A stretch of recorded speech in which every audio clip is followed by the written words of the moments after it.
সুপ্রভাত বন্ধুরা, আজকে আবারও একটা নতুন দিন শুরু করছি তোমাদেরকে সঙ্গে নিয়ে। আজকে হচ্ছে 2 তারিখ, আর আজকে থেকে সৃজনের স্কুল।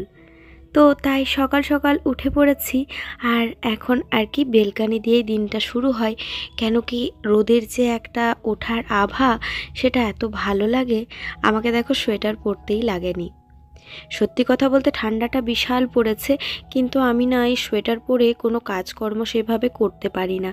তো তাই ওপরে একটা হাউস কোট গলিয়ে নিয়েছি, আর এখন নিজে একটু ফ্রেশ হয়ে নিয়েছি। প্রথমে নিজে ফ্রেশ হয়ে নিয়ে তারপরে কাজকর্ম শুরু করব। আজকের থেকে আবারও সেই স্কুলের জন্য রান্না, টিফিন সমস্ত কিছু শুরু হয়ে যাবে।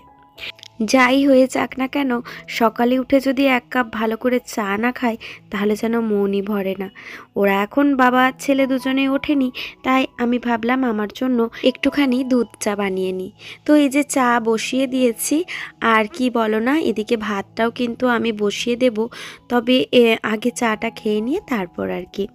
আর সৃজনের স্কুলের টাইমটা ভীষণ অড, না তো একদম মর্নিং, না তো একদম বেলা। তো 9:30টায় গাড়ি আসে। আজকে যেহেতু প্রথম দিন, নতুন ক্লাস, তার জন্যই আজকে ওকে দিতে যাব বলেই ঠিক করেছি। তো তাই বলতে পারো একটু তাড়াহুড়ো রয়েছে। তবে কি বলো না, আমি আজকে সেরকম একটা কিছু রান্না বান্না করব না।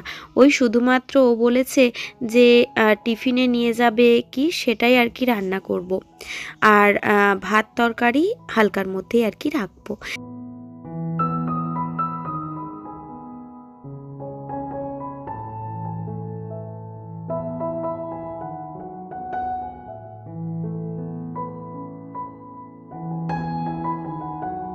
আর এখন চাটাও বেলকনিতে বসেই খাবো। আর জানো তো, আমাদের কোয়ার্টারগুলো মুখোমুখি, মানে আমার বেলকানির মুখোমুখি আরও একটা ফ্যামিলি রয়েছে, এরকমভাবেই আর কি। তো তার জন্য ওই সারাক্ষণ বেলকানি থেকে আমাদের গল্প চলতেই থাকে। বেলকানিতে বেরিয়ে কোনো কাজ করা মানে জানতে হবে সেখানে আমাদের 5 মিনিট গল্প হয়ে যাবে। এই সম্পর্কগুলো কোনো নিজেদের সম্পর্ক নয়, তবুও জানি না কিভাবে এই সম্পর্কের গভীরতা তৈরি হয়ে যায়। তো মানুষের সাথে মানুষের সম্পর্কগুলো যেন সারা জীবন এমনই থাকে। তবে কি জানো, তারও মাঝে বেশ কিছু মানুষজন রয়েছে যারা মাঝখানে আর কি একটু পিন কাটতে বলতে পারো বেশি পছন্দ করে। তার জন্য আমার কোয়ার্টারের যেমন ভালো অভিজ্ঞতাগুলোও তোমাদের সাথে শেয়ার করেছি, তেমন অনেক তিক্তকর অভিজ্ঞতা আছে বিশেষ কিছু মানুষের জন্য। আর এমনই মানুষ যারা তোমার সাথে মুখোশ পরে সব থেকে ভালো ব্যবহারটাই করবে, কিন্তু মুখোশের আড়ালে তারাই তোমার সব থেকে ক্ষতি চায়। তো যাই হোক, সেই ফেজটা কাটিয়ে এসে আবারও আমরা নিজেদের মধ্যে বন্ধুত্বের সম্পর্ক গড়ে তুলেছি। আশা রাখবো এই সম্পর্ক যেন আমাদের সারা জীবন এমনই থাকে। ছাদে গিয়ে দেখলাম আমার গাছগুলো যেন কেমন একা একা রয়েছে, আর আমার যেন ওদের জন্য খুব মন খারাপ লাগছিল। তাই ওদেরকে বেলকানিতে নিয়ে আসলাম।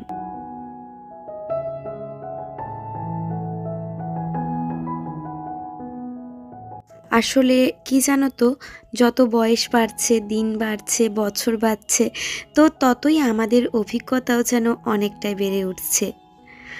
আসলে আগে কিছু কথা শুনেছি, সেগুলো যেন এখন বাস্তবের সাথে মিলিয়ে নিতে পারি। যেমন হচ্ছে, এই জন্মের কর্মফল পরের জন্মে যায় না। তো কথাটা সত্যি একদম।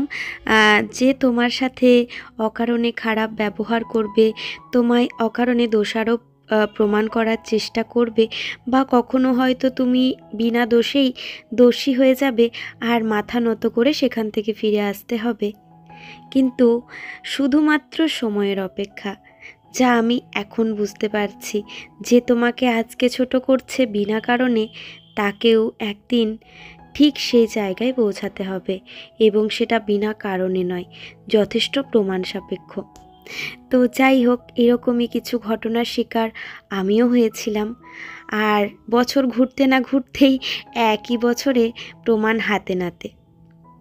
তো এইদিকে তোমাদের সাথে গল্প করতে করতে আমার গাছে জল দেওয়াও হয়ে গেল। আর এই গাছগুলো এইদিক করে রেখেছি। আসলে আমার কোয়ার্টারের নিচে যে দিদি থাকে, সে এখন নেই, তো তার জন্য নিচটা আর কি ফাঁকা। তো এদেরকে একটু জল দেওয়া যায়, নয়তো নিচে যে থাকে জল ফেললে তো তার একটু অসুবিধেই হয়, তাই না? তো এই যে দেখো, আর ডায়ান্থাস গাছটা এখনও পর্যন্ত আমার টব এনে তাতে ট্রান্সপোর্ট করা হয়নি। তো যাই হোক, সময় বুঝে করতে হবে। আসলে এদিক ওদিক যাওয়া আসা সমস্তটাই আমাকে একাই দেখতে হয়। তো এই সব কিছু মিলিয়ে একটু তো চাপে থাকি। এইদিকে এসে আমি এখন ভাতটা বসিয়ে দিলাম, আর বাইরের কাজকর্ম মোটামুটি মিটেছে, তবে এখনও বেশ কিছু বাকি রয়েছে। এবারে যদি রান্না না বসাই, এখন মোটামুটি 8টা মতো বাজে জানো তো। তো এখন এদিকে ভাতটা বসিয়ে দিয়ে আবারও বাকি কাজকর্ম সারবো। ততক্ষণে সৃজনবাবু ঘুম থেকে উঠে যাওয়ায় ওকে এদিকে একটুখানি গরম জল আর একটু চা আর বিস্কিট দিলাম। তবে দেখছি ওর একটু ঠান্ডা ঠান্ডা লেগেছে, কিন্তু যেহেতু প্রথম দিন স্কুল, তাই আমি এটাকে অ্যাবসেন্ট করতে চাইছি না। যদি সেরকম বুঝি তখন কাল পরশু নাগাদ না হয় অফ করা যাবে, এই আর কি। তো এদিকে আমি ঘরটাও ঝাড়ু দিয়ে নিচ্ছি, আর ওইদিকে রান্না তো চলছেই। সাথে সৃজনবাবুর টিফিন হবে, তবে টিফিনটা আমি চেষ্টা করি একটু লেট করে করার, কারণ জানো তো ও তো বেরিয়ে যাবে 9:30টায়, আর ওদের টিফিন হবে মোটামুটি 1টা-1:30টা করে। তো জানি যে তখন সেই ঠান্ডা হবেই, কারণ এখন 1 ঘন্টাতেই খাবার ঠান্ডা হয়ে যায়। তবুও কি বলো না, মায়ের মন তো মানে না কোনো কিছুতেই। তাই মনে হয় একটু লেট করে যদি টিফিনটা করা হয়, তাহলে ছেলেটা একটুখানি গরম খাবারটা পাবে। তো তাই আমি সব শেষে টিফিনটা রান্না করি। আর যেহেতু আর কি ফুল স্কুল, একেবারে 3:30 ছুটি, তার জন্য একটু ভারী কিছু খাবার দাবারও দিতে হয়। তো সেটা আগের দিন থেকে আমি প্ল্যান করে রাখি যে স্কুল গেলে কি টিফিন দেব কি না। আর তারপরে ওদের আবার 2টো টিফিন হয়। তো একটা তো আমি ফল রাখি, তবে এই যে প্রথম স্কুল যাবে আজকে, নতুন ক্লাস, সাথে এতগুলো দিন বাড়িতে ছিল, সব কিছু মিলিয়ে ছেলের মনটা যেন ভালো থাকে, তার জন্য আজকে আর ফ্রুটস দিচ্ছি না, ওকে ছোট টিফিনে একটু হালকা কিছুই দেবো ভেবেছি। তো এদিকে ঘরটাকেও মুছে নিচ্ছি। আজকে যেহেতু বৃহস্পতিবার, জানুয়ারি 2 তারিখ, তো তার জন্য ওর বাবা আর কি পুজো করে দিয়ে যাবে। আমি হয়তো আর পুজো করতে সময়টা পাবো না, কারণ আমি ফিরে এসে স্নান করব। তো ততক্ষণে আমাকে খাবার হয়তো খেয়ে নিতে হবে। আর দেখবে বৃহস্পতিবারে না খাবার খেয়ে নিয়ে পুজো করতে কেমন একটা যেন লাগে। তো তার জন্যই ভাবলাম যে ওই পুজোটা আজকে করে দিক, আমি এদিকে বাসি কাজকর্মগুলো একটুখানি ঝটঝট সেরে দিই। আর যেদিনে ভাববে যে হ্যাঁ আজকে আমি কাজ করব, সেই দিনে দেখবে কাজ কিন্তু খুব তাড়াতাড়ি হয়ে যায়। এটা হচ্ছে সম্পূর্ণ মনের ব্যাপার। আর যেদিনে মন বলবে ধুর আজকে আর কিচ্ছু কাজ করতে ভালো লাগছে না, সেদিনে কখন যে সকাল গড়িয়ে বিকেল হয়ে যাবে নিজেই বুঝতে পারবে না। তো এদিকে আমি গরম জল করলাম একটুখানি, তাই ভাবলাম ছেলেরও বোতলে আর কি দিয়ে রাখি। আর ওর বাবাও যেহেতু অফিস যাবে, তার জন্য ওরও জলের বোতলটা রেডি করে রাখি। এখন একদম ঠান্ডা জলটা তার দিতে আর কি ভালো লাগে না, তবে কি বলো না, মিল্টনের বোতলগুলো সত্যিই ভালো। মিল্টনের বোতলে 24 ঘন্টা একই রকম জল থাকে। আর এই যে ছেলের যে রেড কালারের বোতলটা, এটা কিন্তু বোরোসিলের, কিন্তু বোরোসিলের এই বোতলগুলোতে মানে খুবই কম সময়ের জন্য জলটা আর কি একটু গরম থাকে। এদিকে কালো জিরে দিয়ে আমি একটুখানি আলু চচ্চড়ি বানাবো, তাই দিয়ে দিলাম লবণ, এরপর একটুখানি ঢেকে দেব, মানে আলুটা ভাজা পর্যন্ত। আর এদিকে দেখো সৃজনবাবু নিজের বক্স, ব্যাগ, বই সমস্তটা গোছাচ্ছে।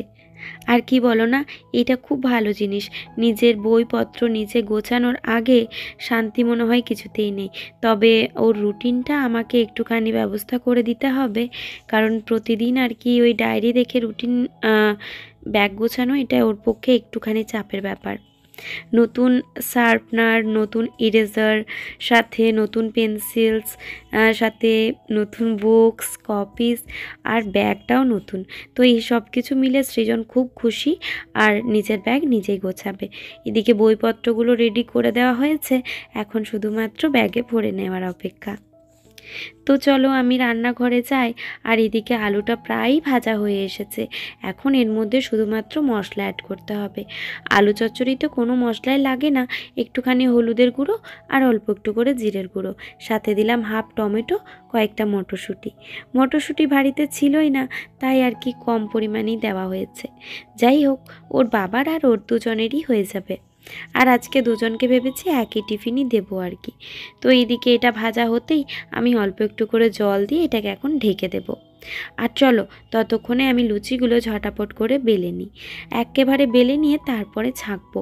প্রথমে লুচিটা একটু বড় লেচি কাটা হয়ে গেছিল, তো এত বড় লেচি মানে ছেলের তো দুটোতেই পেট ভরে যাবে, আর টিফিন বক্সেও সেইভাবে ধরে না, তো সেটাকে আর কি ভাঁজ করে দিতে হয়।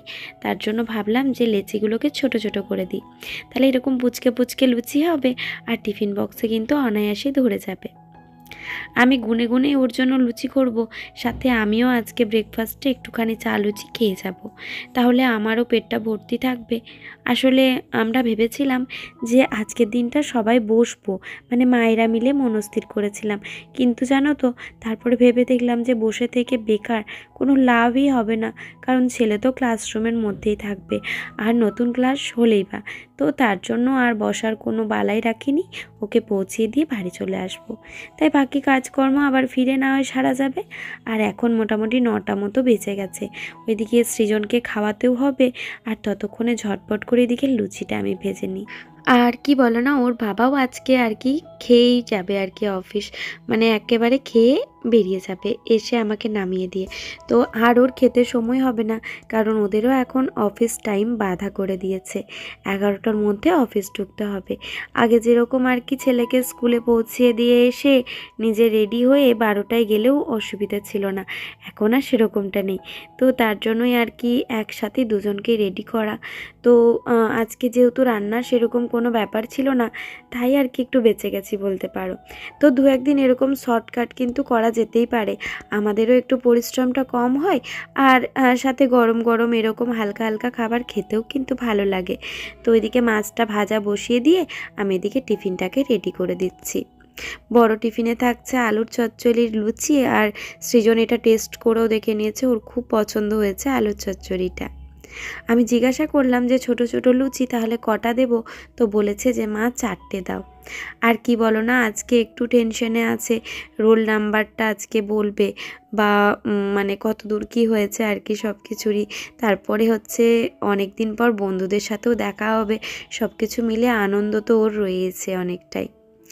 তো এদিকে ছেলেকে জিজ্ঞাসা করছিলাম যে আমি 4টে লুচি দিয়েছি, আর এই যে এটা খেতে সৃজন খুব ভালোবাসে, এটা হচ্ছে ওয়েফি বিস্কিট, তো ভাবলাম যে আজকে ওর পছন্দের খাবারটাই না হয় টিফিন বক্সে দিই, তাহলে হয়তো টিফিন বক্সটা খুলে ওর মনটা অনেকটা খুশি হয়ে যাবে। তো তার সাথে দিলাম লেস, লেস খেতে ও ভীষণ পছন্দ করে জানো তো। তো এইদিকে এসে একটু একটু করে আলু খেয়ে চলে যাচ্ছে, ওর বেশ ভালো লেগেছে তরকারিটা। তো দেখো এখানে টিফিন বক্সটাকেও নিজেই ঢোকাবে, কারণ ও জেনে গেছে। আর এই ব্যাগটা খুব সুন্দর জানো তো, মানে ভেতরে সব আর কি খাপ খাপ করা আছে, তো কোথায় কি টিফিন বক্স বা পেন্সিল বক্স, জলের বোতল, তো সমস্ত কিছুই। আর ওদের ব্যাপারটা হচ্ছে যেহেতু দুটো টিফিন বক্স দিতে হয়, তাই আর কি একটু সমস্যার ব্যাপার। তবে টুকটাক করে ছেলেটা আমার বড় হয়ে যাচ্ছে, ক্লাস 2-এ উঠে গেল, দেখতে দেখতে ক্লাস 3, 4, বছর যত এগোবে ততই ছেলে যেন বড় হয়ে যাবে। তবে সময়কে তো আর আমরা ধরে রাখতে পারবো না, তো সময় নিজের গতিতে চলতে থাকবে, আর ওরাও নিজেদের ভবিষ্যতের দিকে আস্তে আস্তে এগোতে থাকবে। ছেলেকে খাবারটা খাইয়ে দিলাম, মাছ ভাজা, আলু সিদ্ধ, ভাত, তার সাথে একটু ঘি। এখন ওকে রেডি করিয়ে দেবো। ওর ড্রেস বলতে পুরনো যে স্কুল ড্রেসের জামাটা ছিল সেটা একটু নোংরা হয়ে গেছে, আর কেমনই একটু নোংরা নোংরাই হয়ে গেছে, তাই প্রথম দিনে ওটা আর পরালাম না, আর একটা নতুন নিয়ে এসেছি, কারণ দুটো তো লাগেই না বাচ্চাদের, তো তার জন্যই। তো এদিকে নতুন শার্টটা পরিয়ে দিয়েছি, আর প্যান্টটা অবশ্য আগেরই ছিল ওর, সেটাই পরিয়েছি, আর এদিকে টাইটাও একটা নতুন আনা হয়েছে। তো ওকে যত রেডি করছি তত আমার যেন নিজের ছোটোবেলার কথা মনে পড়ছে, মনে হচ্ছে যেন নিজেই স্কুলে যাচ্ছে, খুব মজা লাগছে জানো। আমিও প্রথম দিন স্কুল যেতে খুব ভালোবাসতাম, আর প্রথম দিনে সমস্ত বন্ধু বান্ধবদের সাথে দেখা হবে, সাথে আমাদের সময় তো গ্রিটিংস কার্ড ছিল, হ্যাপি নিউ ইয়ার, তো সেই একটা বিশাল আনন্দ বলতে পারো। আর সেই সব তো এখন আর নেই, এখন বাচ্চাদের গ্রিটিংস কার্ডের কোনো বালাই নেই, একটু বড় হতে না হতেই হাতে মোবাইল চলে যাচ্ছে।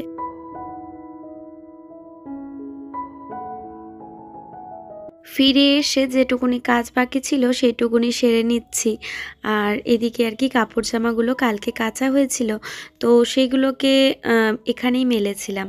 তো তারপরে আর কি একটা চেয়ারের মধ্যে কুড়িয়ে রেখেছিলাম, আর যে গাছগুলো নিয়ে আসলাম সেগুলোকে এখন নিচে নামিয়ে দিয়ে এগুলো একটু মেলে দিচ্ছি।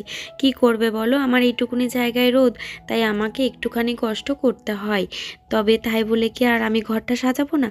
তো আজকের মতো আমি এখানেই মেলে দিই। তারপরের থেকে মনকে বলেছি আর কি যে আমি ছাদে কাপড় জামা সমস্ত কিছু মিলবো যতদিন আমার গাছগুলো এখানে রয়েছে।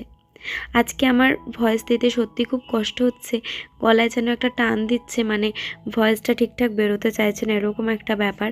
কিন্তু আমি যদি তোমাদেরকে দিনের পর দিন ভিডিও না দিই তাহলে তোমরাও তো আমাকে আর ভালোবাসা দিতে পারবে না, তাই না? তো তার জন্য তোমাদের জন্য একটুখানি কষ্ট করলাম, তো এই আর কি। যাই হোক বন্ধুরা, আজকের মতো ভিডিওটি তোমাদের কেমন লেগেছে অবশ্যই জানিও। আজকের কাজকর্ম সমস্ত উল্টো, মানে বিছানা ঝাড়া দিয়ে দিন শুরু হয়, সেই জায়গায় আজকের দিন শেষ হচ্ছে বিছানা ঝাড়া দিয়ে। মানে এই বিছানাটা ঝেড়ে নিলেই আমার আজকের মতো কাজ সমাপ্ত। তারপর আমি স্নান সেরে নিয়ে একটুখানি ধূপ টুপ দিয়ে আমি একটু রেস্ট করতে পারবো। তো স্কুল থাকলে এটাই একটা সুবিধা যে নিজেকে একটু সময় দেওয়া যায়, নিজের জন্য একটু ভাবা যায়, সাথে নিজের কাজটাও ঠিকঠাক করা যায়। তো দেখা যাক, আজকে তো স্কুল পাঠিয়েছি, তবে যা ঠান্ডা লেগেছে সেই নিয়ে একটু চিন্তাতেও রয়েছি। আজকের মতো ভিডিওটি বন্ধুরা আমি এখানেই শেষ করছি। আবারও সকলকে জানাই হ্যাপি নিউ ইয়ার। সবাই আমাকে কমেন্টে অনেক ভালোবাসা জানিয়েছো, আর সত্যি তোমাদের জন্য রইল অনেক অফুরন্ত ভালোবাসা। তাহলে বন্ধুরা আজকের মতো এখানেই tata, bye bye, good night. সকলে খুব ভালো থেকো, সুস্থ থেকো, সাবধানে থেকো। দেখা হবে আবারও পরবর্তী ভিডিওতে। ততক্ষণের জন্য সবাই খুব ভালো থেকো, সুস্থ থেকো। আর ভিডিওটি ভালো লাগলে অবশ্যই লাইক, কমেন্ট, শেয়ার, আর যারা এখনও পর্যন্ত সাবস্ক্রাইব করনি তারা চ্যানেলটাকে সাবস্ক্রাইব করতে একদমই ভুলো না। তাহলে বন্ধুরা চলো আজকের মতো টাটা।